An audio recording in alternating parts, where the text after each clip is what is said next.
ദീപ്തി പൂർണ്ണമായിട്ട് സ്ത്രീയായിട്ട് മാറിയിട്ടുണ്ട്. പൂർണ്ണത എന്നുള്ളത് എന്താ ഉദ്ദേശിക്കുന്നത് നിങ്ങൾ ഒന്ന് പറഞ്ഞുതരുമോ? അപ്പൊ ബാക്കി ഞാൻ പറഞ്ഞുതരാം. അല്ല, ആളുകൾ കമന്റിൽ ഇടും. കമന്റ് ഇടുന്നത് ഓക്കെ, നിങ്ങൾ നിങ്ങൾ ഉദ്ദേശിക്കുന്ന ഈ പൂർണ്ണതയുള്ള ഒരു സ്ത്രീ എന്ന് പറയുന്നുണ്ടല്ലോ, അതെ.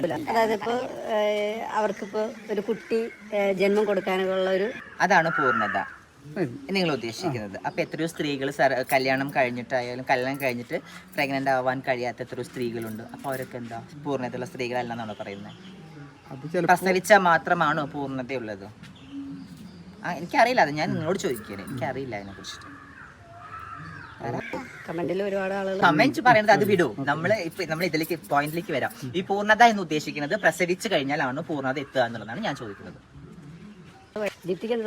ഞാൻ നിങ്ങളോടാണ് ചോദിക്കുന്നത്. നിങ്ങൾ അത് പറഞ്ഞ ഞാൻ അതിന് മറുപടി ബാക്കി ഞാൻ പറഞ്ഞുതരാം.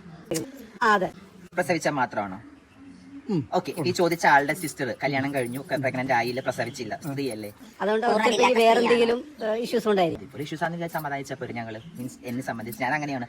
എനിക്ക് ഇപ്പൊ നാളെ എനിക്ക് ഓൾറെഡി അറിയാം എനിക്ക് പ്രസവിക്കാൻ കഴിയില്ല എന്നുള്ളത്. പക്ഷെ ഞാൻ സ്ത്രീ അല്ലെന്ന് ഞാൻ പറയുന്നില്ലല്ലോ, ഞാൻ സ്ത്രീയാണ്. അത് ഞാൻ പല മീഡിയകളിലും പല ചാനലുകളൊക്കെ ഞാൻ വിളിച്ച് പറഞ്ഞിട്ടുണ്ട്. ഞാൻ സ്ത്രീയാണെന്ന് പറയാനാണ് ഞാൻ ആഗ്രഹിക്കുന്നത്. എന്നിരുന്നാലും പൂർണ്ണ സ്ത്രീ അല്ല. അതായത് ഇപ്പൊ എന്റെ ബോഡി പാർട്സുകൾ, ഇപ്പൊ ബ്രസ്റ്റ് ആയാലും വജൈന എന്തായാലും അതെല്ലാം ഞാൻ സർജറി ചെയ്ത് വെച്ചതാണ്. അതുകൊണ്ടാണ് ഞാൻ പൂർണ്ണതയല്ല എന്ന് പറഞ്ഞത്. പ്രസവിക്കാൻ കഴിവില്ല എന്നുള്ളത് മുൻകൂട്ടി എനിക്കറിയാം. അതുകൊണ്ട് എനിക്കതിൽ വിഷമമൊന്നുമില്ല, പ്രസവിക്കാൻ പറ്റില്ലാത്തതുകൊണ്ട്.